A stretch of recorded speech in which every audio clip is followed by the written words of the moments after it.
Hey y'all, welcome back to my channel and welcome back to another edition of Foodie Fridays.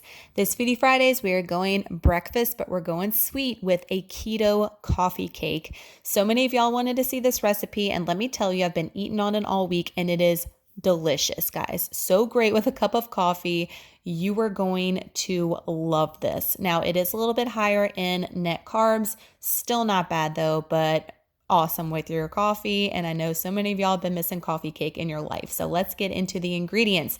So for the cake, you're going to need half a cup of softened butter, a half a cup of monk fruit sweetener or any type of granular sweetener that you have, 2 eggs, 1 cup of full fat sour cream. I like to use Daisy, 2.5 cups of almond flour, 1 tablespoon of baking powder, a half a teaspoon of xantham gum, 1/4 a teaspoon of nutmeg, and 1/4 teaspoon of ground cinnamon. Now you can definitely use more nutmeg and cinnamon in it. I think I'm going to do that next time for the cake.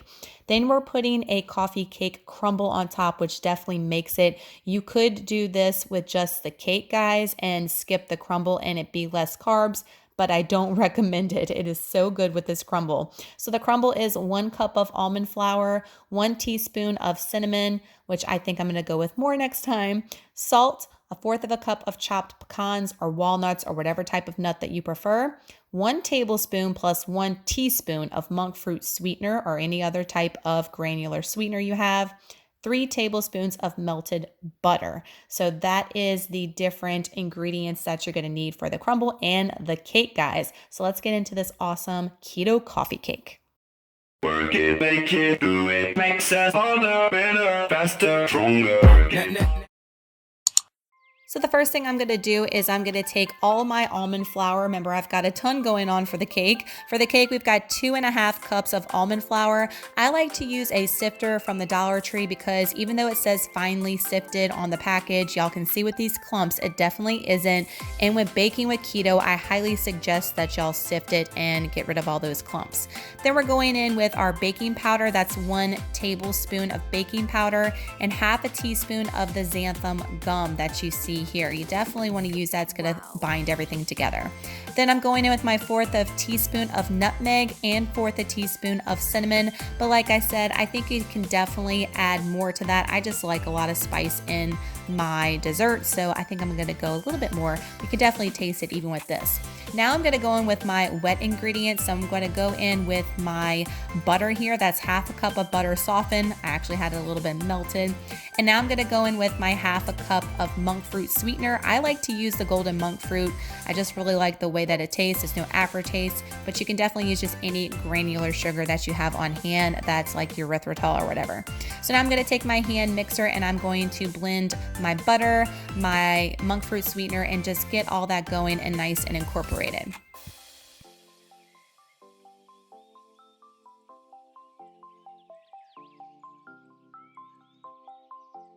I'm then going to go in with my 2 eggs at this point. I just like to stop in little increments here so you don't have like a bunch of ingredients there. I was already making a hot mess with getting everything everywhere with this hand mixer anyway, but this definitely helps me not make a total hot mess. So going in with my 2 eggs and going to give that a mix and incorporate all those together as well.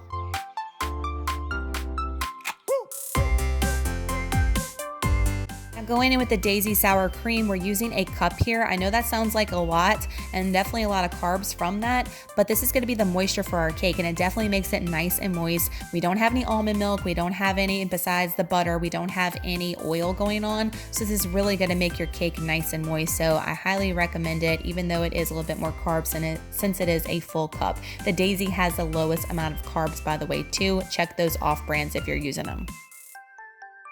I'm then going to pour my wet ingredients into the dry, just like that. I'm not even going to do little small increments. We're just dumping it all in. I am, however, making sure I get every little last drop of all of that wetness to go into the dry because I want to make sure this cake is moist as possible. And guys, it is so delicious. I'm telling y'all, you will not be disappointed with this one. I am definitely going to be making this often. Adding more spice though. I am a spice girl all the way. No pun intended for the Spice Girls back in the day. Come on now. You with me? So we're going to put all the wet ingredients into the dry. We're going to take our hand mixer now at this point and we are going to mix this all together. I'm going to give you a little tip here. It is going to be a very thick mixture. It's not going to be runny. So if you're using a hand mixer, you might have to put a little bit of muscle behind it, and it might, be a little mess on your mixer. It was for me anyway. Okay, so I've sprayed a 9x13 pan, and I'm gonna take my batter, my cake batter at this point. I'm gonna make sure I get all of it out, and I'm gonna take my spatula and I'm going to spread this out evenly. If you've been watching me with baking, you'll know this is therapeutic for me. Even going back and watching this, I was relaxed by watching myself spread the batter. I know that sounds so cheesy, but I just love baking, cooking in general, but baking is definitely like a science, an art, and definitely relaxing for me. I just love it. So I'm gonna be living my best life right now. While you're watching, it's gonna seem like an eternity, but I'm gonna be, spreading this out and making it all perfect. But you can do this in a 9x9. Just know that the carb count's gonna go up because it's not gonna make as many coffee cake bars, but you can also do this as muffins, guys. You can do this as a bundt cake. It does not have to be in a 9x13. Get crazy, get creative with it. This is the macros though at the end I'll be telling you for a 9x13, so just keep that in mind. 9x13 all the way, but I'm definitely going to experiment with like maybe a bundt cake next time or some cupcakes. I think that would be really yummy.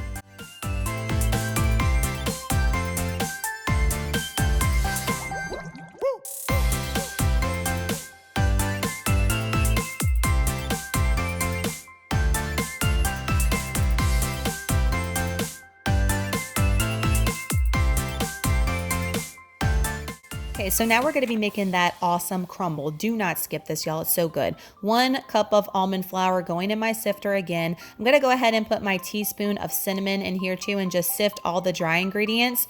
And then I'm going to go in with my 1 tablespoon plus a teaspoon of monk fruit sweetener. I'll explain why I did all that at the end of the video.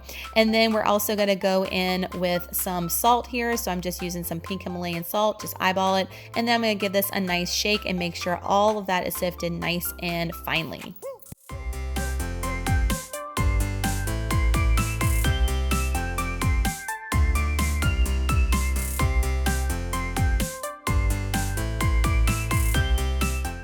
Okay, 1/4 cup of chopped pecans. Again, you can use walnuts, you can use any type of nut that you want. I just prefer pecans. And then I'm going in with my 3 tablespoons of melted butter, and I never want to miss a little drop of melted butter. I don't know about y'all, but butter is my jam. Before keto, doing keto, always my jam. Butter, love it.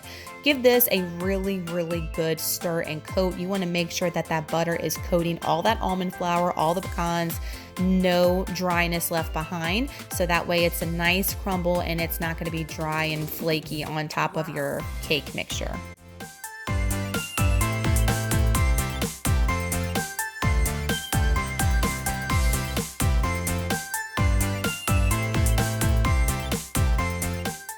This is exactly how you want it to look, y'all. Nice and incorporated.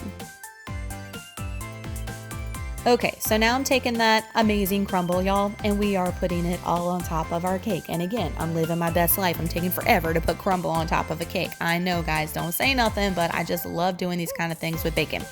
So go ahead, take your crumble, put it all over the top. Make sure you don't leave any cake exposed if possible. You want every little bite of cake to have a piece of crumble with it. I'm going back with some cinnamon and some nutmeg and sprinkling it on top. I'm definitely going to be sprinkling more next time. I could definitely taste it, guys, but like I said, I am a big lover of spice, so I would definitely go a little bit overboard for me, but y'all try it this way first and see if you like it. So we're going to be popping this in the oven, 350 degrees for 35 minutes, I think. Yep, there we go. And here is the final product when it comes out of the oven. I haven't cut it yet. I'm letting it cool. So you definitely want to let it cool for a little while before you cut it into your squares. Now, my servings for a 9x13 pan were 10 servings, but look at these bars, how huge they are. That's definitely a big serving. So if you're making this for a dessert, you could definitely cut these in half, and that would definitely cut your net carbs in half as well, and you wouldn't have the high macros here. So let me go ahead and tell you those macros since we're speaking of them. The calories for a 10 serving, so for each bar for 10 servings or piece of cake, is 512 calories, so it's high in calories. 47 grams of fat. That's a lot of fat, guys, but if you're trying to get your fats in on keto, this is definitely a good option.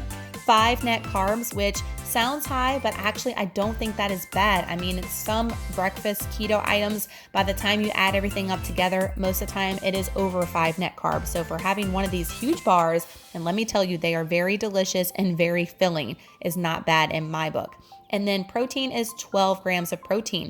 So pretty decent macros for this coffee cake. So if you're doing a keto coffee, which is usually 0 net carbs, and one of these bars on the go for breakfast, that's what I was doing all this week, you got 5 net carbs in the morning. That is pretty good, especially if you're doing 20 to 25 net carbs on your ketogenic lifestyle. If you're just doing low carb, or if you're just trying to do something that isn't as crazy with carbs and you're not on a specific health journey or diet, these are definitely the pieces of coffee cake for you. I'm telling y'all, the cake is on point moist. It does not dry at all. And that crumble topping, I did not want any of it to fall off at all.